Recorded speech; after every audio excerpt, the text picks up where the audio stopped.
بہرحال کیونکہ مجھے بھی خطاب کرنا ہے اور میں بات کر رہا تھا تعزیہ داری کی. کسی بات کر رہا تھا؟ تعزیہ داری. اور میں نے یہ کہا تھا کہ میں اسے قرآن سے ثابت کروں، لیکن اس کے لیے سب سے پہلے کچھ باتیں سمجھنی ہیں. قرآن میں اللہ تبارک تعالیٰ ارشاد فرماتا ہے ان الصفا والمروہ من شعائر اللہ، بے شک صفا اور مروہ اللہ کی نشانیاں ہیں، اللہ کی نشانیوں میں سے. اللہ کی نشانی کیا ہے؟ صفا اور مروہ. صفا اور مروہ. صفا اور مروہ. صفا اور مروہ کیا ہے؟ ایک ولیہ کا، حضرت ہاجرہ کا صرف دوڑنا ہے. ایک پہاڑی سے دوسری پہاڑی کی طرف دوڑی. کوئی اللہ کے نبی نہیں دوڑے، کوئی اللہ کا رسول نہیں دوڑا، بلکہ صفا اور دوڑ لگائی.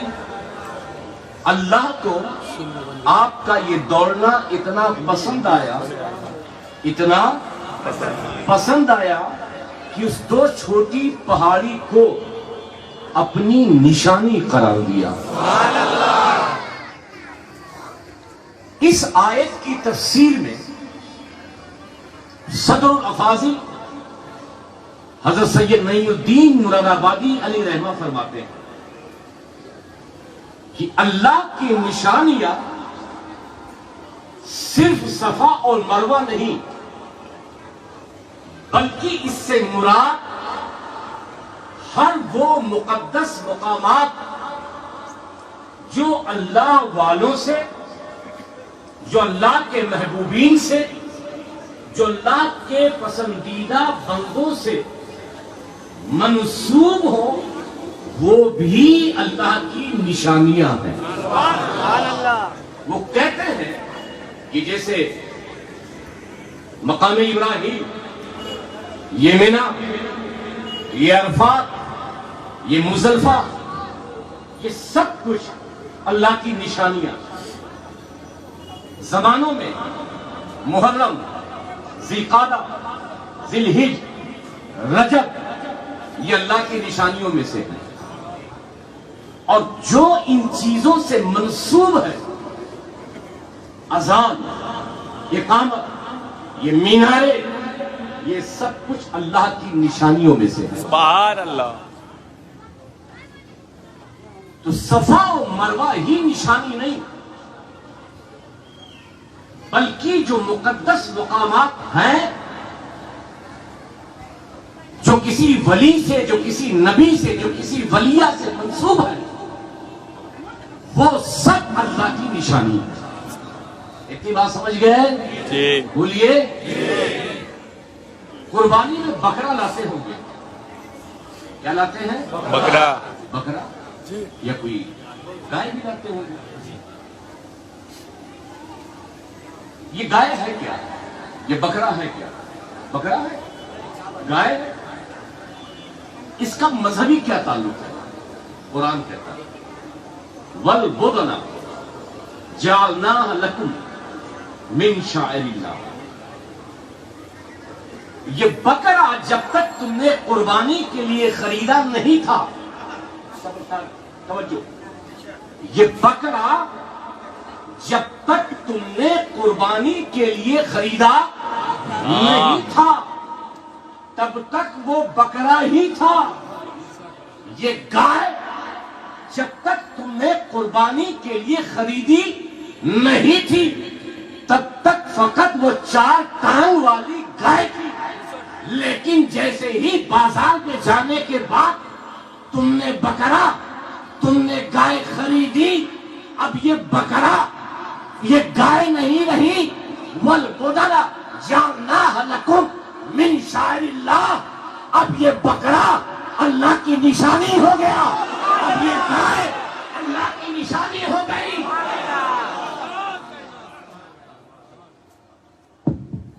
بند ہو جاتا ہے. توجہ سے سنیے. بکرا پہلے بکرا تھا، گائے پہلے گائے تھی، لیکن صرف آپ نے قربانی کے لیے خریدی۔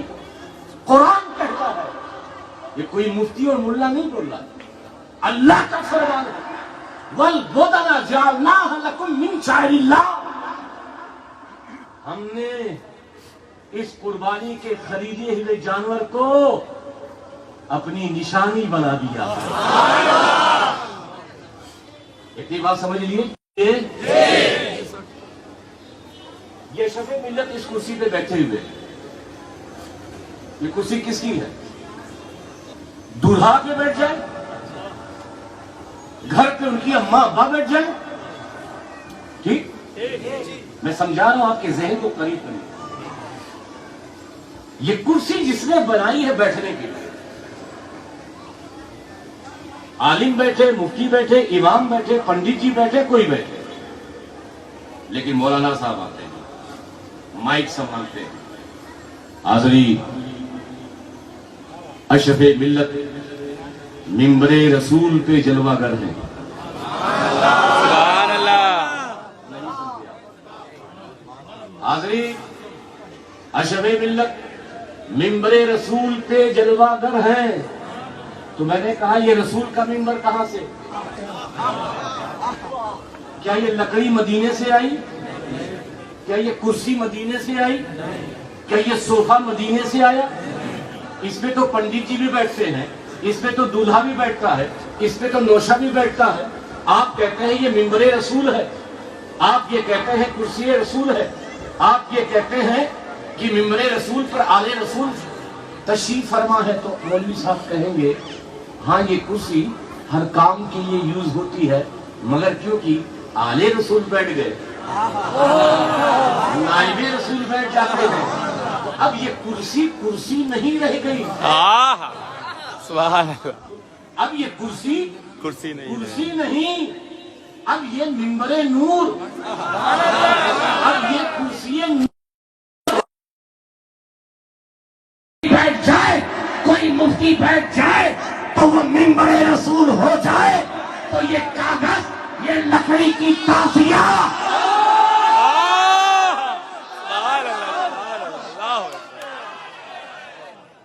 ارے یہ کرسی تو صرف اشرف ملت کے لیے نہیں بنی، سب کے لیے بنی، مگر تازیہ تو ہم صرف حسین کے لیے۔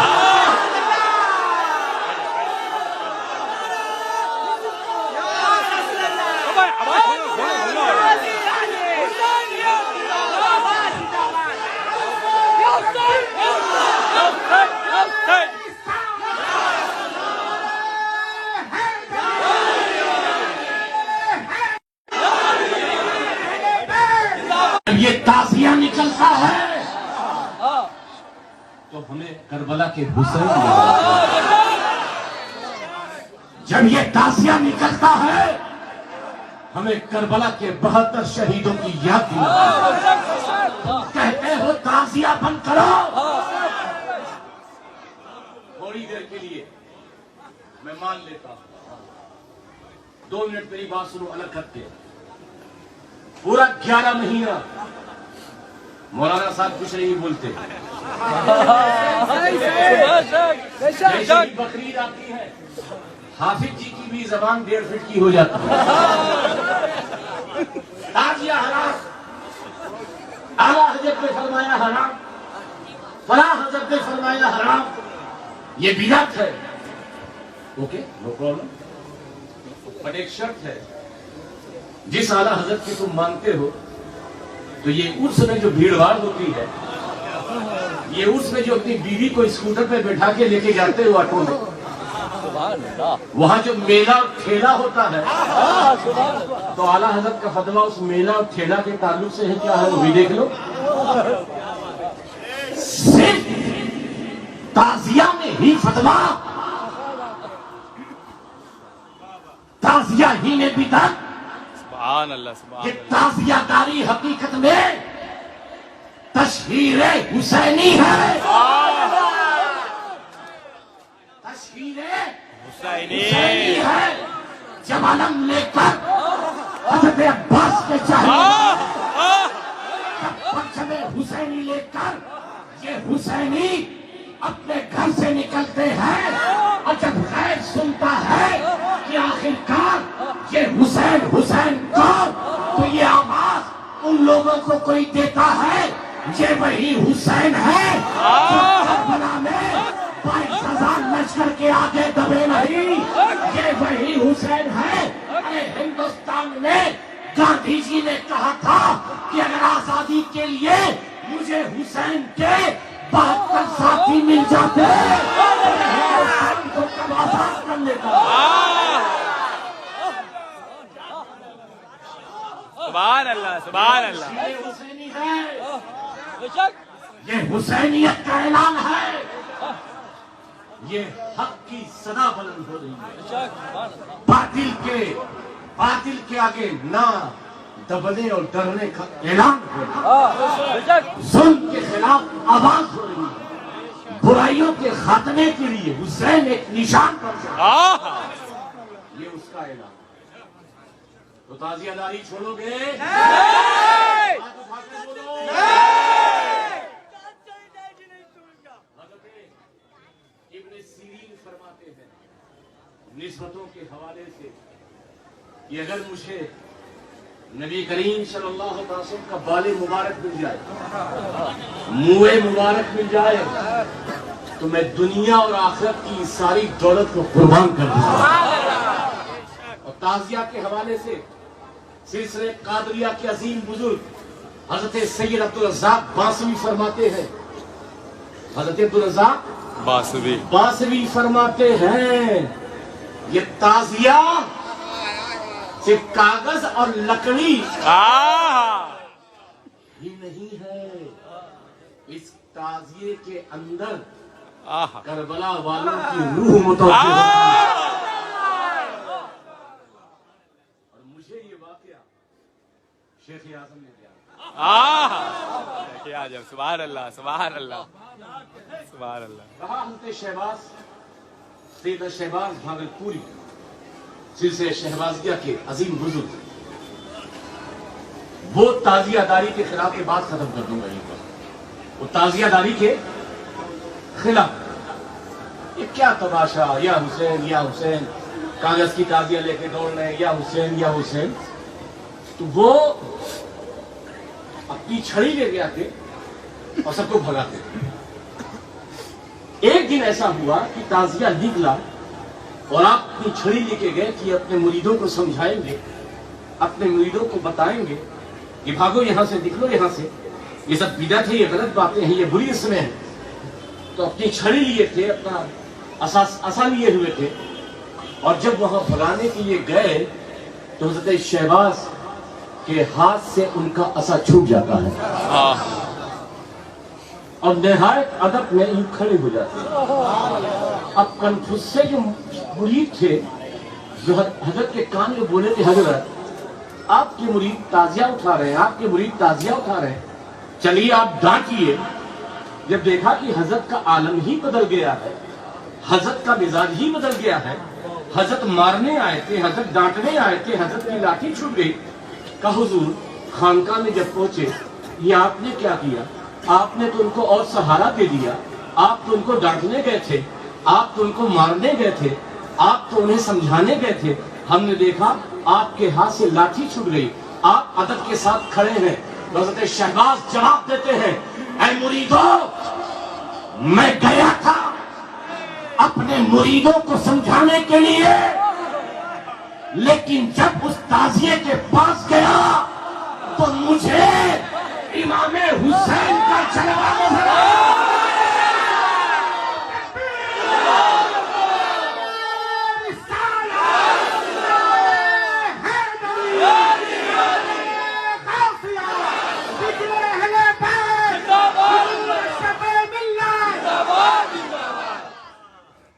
مگر کس کے نام پہ تعزیہ نکالتے ہو تم؟ بولو۔ مولا حسین، مولا حسین۔ حسین کربلا شریعت بچانے گئے تھے یا شریعت لٹانے گئے تھے؟ بچانے گئے تھے۔ ایک حسینی کا کردار کیا ہوگا؟ حسینی کا کردار کیا ہوگا؟ شریعت بچانا یا شریعت کا مذاق اڑانا؟ بچانا بچانا. یہ جو جہالت کی رسمیں ہیں اسے شریعت کا مذاق اڑتا ہے. حسین کو کربلا میں یزید کے ہاتھ پر بیعت اس لیے نہ کی تاکہ شریعت کی حفاظت ہو جائے. ایک حسینی ہو کر کے جس حسین نے کربلا میں شریعت کی حفاظت کے لیے اپنی قربانی دے دی وہ شریعت کی دھجیاں کیسے اڑا رہا؟ یہ عورتیں، یہ ڈھول تاشا، یہ تعزیہ داری کا حصہ نہیں ہے. میں بہت سچ بولتا ہوں، بہت حق بولتا ہوں، ڈنڈے کی چوٹ پر بولتا ہوں. یہ ڈھول تاشا یہ حسینیت کی علامت نہیں ہے.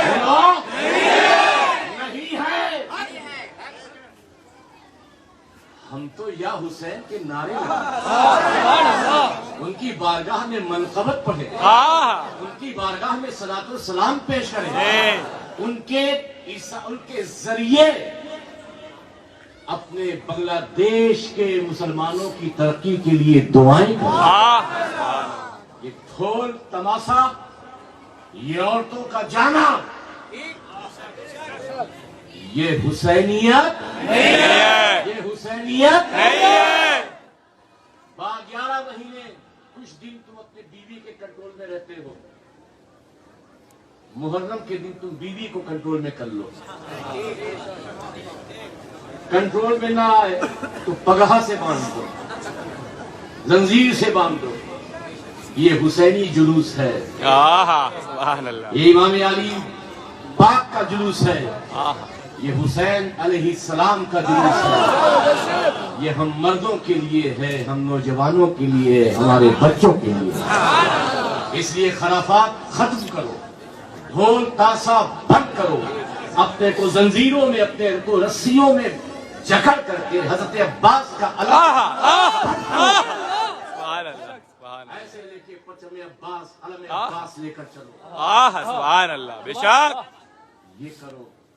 میں سمجھتا ہوں کہ میری گفتگو پورے طور پہ آپ کے سمجھ میں نہیں آئے گی، لیکن رات کی تاریکی میں جب کبھی اپنے جھگڑوں سے نپٹو تو میری گفتگو سمجھ میں آئے گی. مسلمان لڑتا نہیں ہے، مسلمان جھگڑتا نہیں ہے، مسلمان تو اپنے آقا کی محبت پر فدا ہوتا ہے.